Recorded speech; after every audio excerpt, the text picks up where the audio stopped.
Bulletin की शुरुआत करेंगे लखनऊ से आ रही इस वक्त की बड़ी खबर के साथ। अब शिक्षकों के साथ साथ डॉक्टरों के भी शैक्षणिक प्रमाण पत्र जांचे जाएंगे। शिक्षिका अनामिका शुक्ला कांड के बाद अब चिकित्सा विभाग भी सतर्क हो गया है। चिकित्सकों के शैक्षिक प्रमाण पत्रों की जांच करेगा चिकित्सा विभाग। केजीएमयू, पीजीआई समेत मेडिकल कॉलेजों में तैनात चिकित्सकों के प्रमाण पत्र अब चेक होंगे। शासन ने पत्र भेजकर संस्थानों को जल्द रिपोर्ट भेजने के आदेश दिए हैं। रिटायर हो चुके डॉक्टर भी इस जांच के घेरे में आएंगे।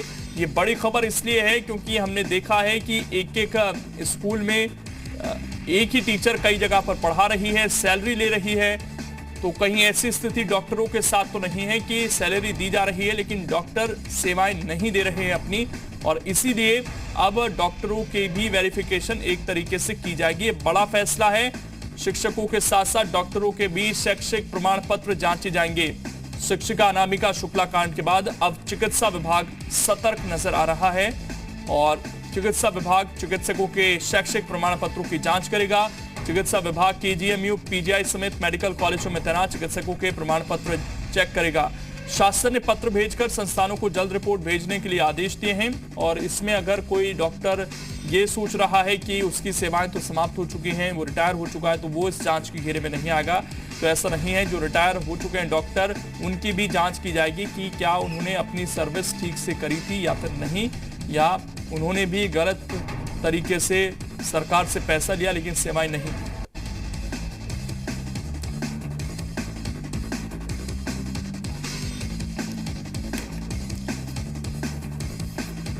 और डॉक्टर अलीम इस वक्त हमारे साथ जुड़ गए हैं बातचीत करने के लिए। एडिटर हैं आईएमए के। इसके अलावा विशाल रघुवंशी भी इस वक्त हमारे साथ जुड़ गए हैं, उनसे बातचीत करेंगे।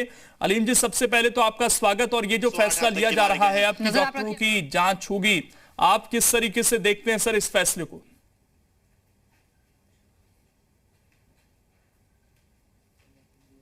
क्योंकि अगर कहीं भी कोई शक का दायरा है तो उसको क्लियर करने में कोई समस्या नहीं है, तो हो जाना चाहिए। लेकिन एक चीज और है ना कि कोई आधार पे होना चाहिए। एक जनरल मैं ये चीज कहना चाहूंगा कि हर चीज के लिए ब्लेम हम लोग को ऐसा लगता है डॉक्टरों को कि सब चीज डॉक्टर पे डाल दी जाती है।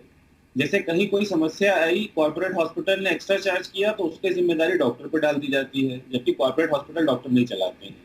या कहीं कोई दुर्घटना हो गई, इलाज में कोई बुरा नतीजा निकल आया, तो मेडिकल साइंस क्योंकि 100% आउटपुट नहीं देती है, हर चीज में डॉक्टर को ब्लेम कर दीजिए, डॉक्टर की लापरवाही।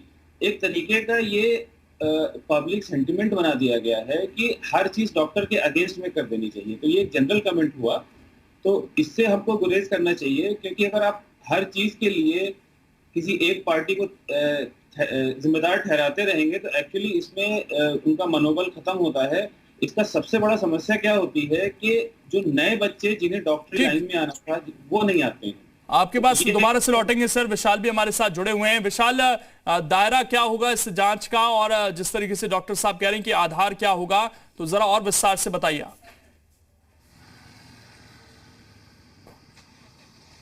देखिए, जो विभाग के अधिकारी हैं एम शाही, उनकी तरफ से ये आदेश जारी हुआ है और तमाम उन डॉक्टर्स के लिए आदेश है जो पीजीआई, लोहिया, केजीएमयू में इस वक्त तैनात हैं। इसकी बाकायदा लिस्ट जो है वो विभाग के अध्यक्ष की तरफ से बाकायदा जारी कर दी गई है। और इन सभी के जो शैक्षिक प्रमाण पत्र हैं, इनकी कब ज्वाइनिंग हुई थी, ये ड्यूटी पर आ रहे हैं नहीं आ रहे हैं, इनकी अटेंडेंस क्या रही है, इसके साथ साथ इनकी ज्वाइनिंग के वक्त जो डॉक्यूमेंट्स लगे थे वो कैसे थे, समूहगा के तौर तमाम जो और डॉक्यूमेंट थे उनमें क्या क्लियरिटी थी, इन सब का पूरा ब्यौरा मांगा गया है। क्योंकि एक बात ये जो निकल के आई है, जो अंदर खाने के जो सूत्र बता रहे हैं कि लगातार जिस तरह से एसटीएफ जांच कर रही थी उसमें एक बड़े रैकेट का भंडाफोड़ हुआ है। उसमें ये बात निकल के आई कि शिक्षा विभाग के साथ साथ जो मेडिकल एजुकेशन है उसमें भी उस रैकेट का बड़ा रोल रहा है।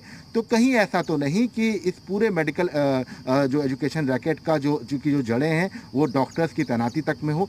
इसीलिए शायद एहतियातन सभी जो हॉस्पिटल्स हैं उनके डॉक्टर्स की पूरी लिस्ट शैक्षिक प्रमाण पत्र, तमाम जो डॉक्यूमेंट्स हैं वो मांगे गए हैं, ताकि किसी भी तरह से कोई संदेह है वो ना रहे, क्योंकि कई जगह से शिकायतें भी आई हैं। प्रवीण निषाद ने भी बाकायदा एक लेटर लिखकर कहा है। इसके साथ साथ जिस तरह से कई जगहों पर ये देखने को मिला कि कई जगहों पर ये देखने को मिलता है कि डॉक्टर्स जरूर तैनात रहते हैं, लेकिन जब उनकी डिग्रियों पर जब सवाल खड़े होते हैं तो जाहिर सी बात है कुछ जगहों पर झोला छाप डॉक्टर्स भी निकलते हैं। तो ऐसे में अभी फिलहाल सरकारी जो डॉक्टर्स हैं उन सभी के शैक्षिक प्रमाण पत्र मांगे गए हैं जो लखनऊ में तैनात है। इसके बाद अगले चरण में जितने भी जिला लेवल पर, जिला अस्पताल में जो डॉक्टर्स तैनात हैं उन सभी के जो शैक्षिक प्रमाण पत्र जांचे जाएंगे और ये जिला लेवल पर ही जांचे जाएंगे। तो ये एक कह सकते हैं कि पारदर्शिता जो है वो लाने की कोशिश की जा रही है, और कहीं ऐसा तो नहीं कि इस पूरे रैकेट का जो सूत्र है वो, या ये कह सकते हैं कि जो जड़ है वो इस मेडिकल एजुकेशन रैकेट से भी जुड़े, क्योंकि अगर आप देखिए तो लगातार उत्तर प्रदेश से भी